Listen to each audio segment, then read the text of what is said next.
Hi, my name is Spencer. I work at VA Disability Group. Today I'm going to be talking about PTSD C&P exams. First I'm going to discuss how a veteran obtains service connection for their PTSD. Then I'm going to discuss the regulations that define how PTSD is evaluated. And lastly I'm going to review a PTSD DBQ with you. A DBQ is simply a Disability Benefits Questionnaire. It's the form that the examiner is going to fill out while they are examining you. So the first thing I'm going to talk about today is service connection of PTSD. There's three elements to Service Connect PTSD. The first element is an in-service stressor. So this could be anything as in like the threat of combat, it could be a physical or a sexual assault. All these stressors are sufficient for PTSD. Again, these stressors, they need to be verified by credible supporting information, but that can vary. It could be stuff like medals or awards or badges on your DD-214. It could be buddy statements. It could be notes in your service treatment record. All these things are considered credible supporting evidence for your PTSD stressor.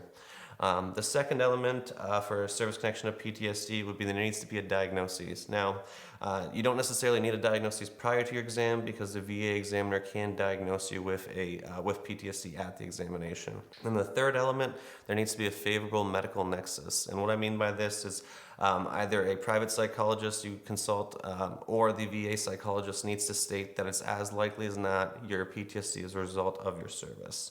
So those are the three elements for service connection PTSD. The reason why I bring in these up before we go through the regulations and before we go through the examination or the DBQ is I just want to advise you not to talk about or not to focus too much on stuff prior to your military service or after your military service, as this is going to take away from your claim. The reason why is, again, you're presumed sound when you get in the military, so talking about childhood traumas or your divorce after service is just going to hurt your chances of service connecting your PTSD. The next thing I'm going to talk about today is the regulations. So I'm going to pull these regulations up. They're right here.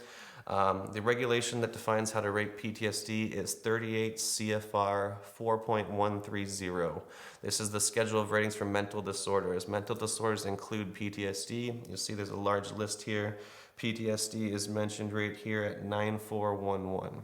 Basically, this regulation states is that all mental health conditions are rated based on the level of occupational and social impairment. Again, so they start here is mild or transient symptoms is at 10%. You see occupational and social impairment with occasional decrease in work efficiency at 30. You see occupational and social impairment with reduced reliability at 50, occupational and social impairment with deficiency in most areas at 70, and total occupational and social impairment at 100%. And again, all these levels of occupational and social impairment are associated with certain symptoms, and that's the way this regulation works. So you'll see, for example, the occupational and social impairment with deficiencies in most areas. They're associated with symptoms such as suicidal ideations and impaired impulse control. And again, so these symptoms and that level of occupational and social impairment directly correspond to a percentage you shall get. That kind of sums up how you rate mental disorders under the regulation. What I'm going to do next is going to go walk through a DBQ with you. This is the form that the examiners use to evaluate you, and I'm just going to go through it with you on screen here. So page 1 of the PTSD DBQ, this page is not that important. This is simply where the examiner is going to write, do you have a diagnosis of PTSD or not? So there's not really much I can discuss here. So the top half of page 2, again, it's not too important. The reason why I state this is it's generally impossible for an examiner to distinguish what symptoms are attributable to what mental health diagnoses, even if you have more than one. Same thing with a traumatic brain injury. This is because TBIs, mental disorders like major depressive disorder and PTSD, they all have overlapping symptoms. So generally, it's not possible for the VA examiner to differentiate the symptoms, and so usually this section is irrelevant to how you're going to get rated for your PTSD. The bottom half of page 2, specifically number 4, occupational and social impairment. As you'll notice, these are the exact words we reviewed in the regulation. This is one of the most important sections. Usually what the examiner marks down here in this section will directly correspond to your rating. Like previously I said, for example, if they check the box that says occupational and social impairment with deficiencies in most areas, that'll get you a 70% rating.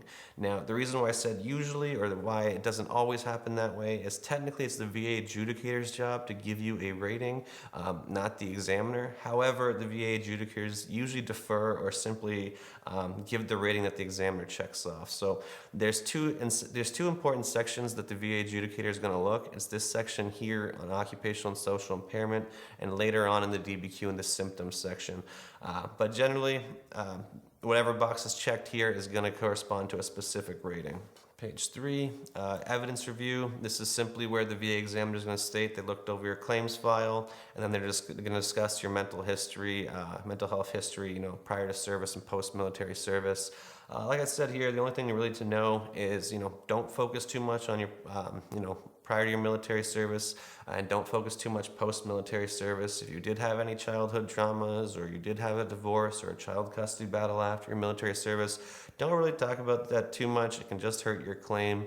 Again, you're presumed sound when you get in the military, and what we want you to focus on is anything that happened to you that was traumatic or bad that happened during the military to get your service connection. Page 4, stressors.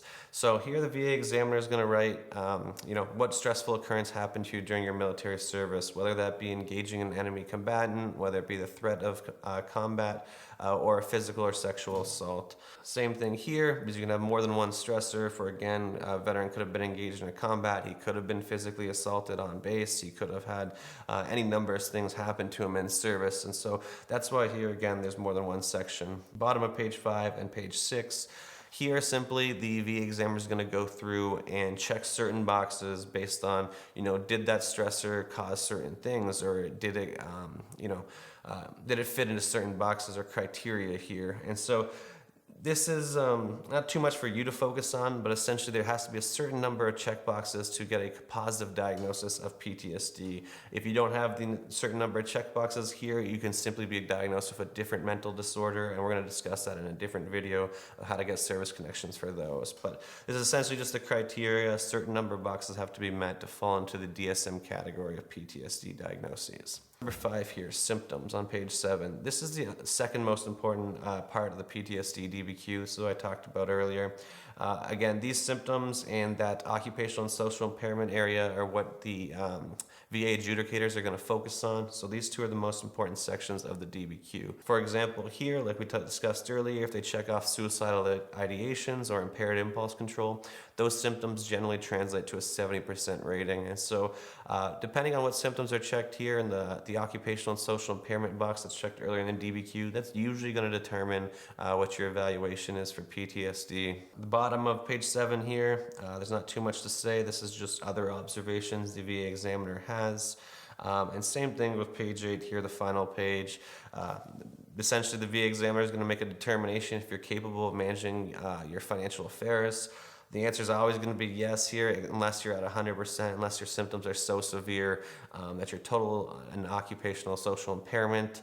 But generally, this section is also not important and nothing to concern yourself with. Then simply the examiner signs the bottom. And that is the end of the PTSD DBQ. So if you want more information, there's going to be a link underneath this video to the applicable regulation and the DBQ itself. That's everything I have for PTSD C&P exams. Thanks and goodbye.